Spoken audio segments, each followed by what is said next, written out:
এই দেখুন, এক কড়াই মিষ্টি আচার বানিয়েছিলাম। প্রথমে ছোটো কড়াইতে দিয়েছিলাম, দেখলাম যে হচ্ছে না। ছোটো কড়াই না, এটা আমি রান্না করি। পরে দেখছি এটাতে হচ্ছে না, তাই এটাতে দিয়ে দিলাম।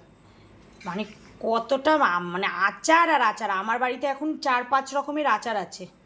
আমের টক ঝাল, মিষ্টি আচার 2 রকম, ঝাল আচার 2 রকম, এমনি চাটনি বানানো আছে, সব কিছু বানানো আছে।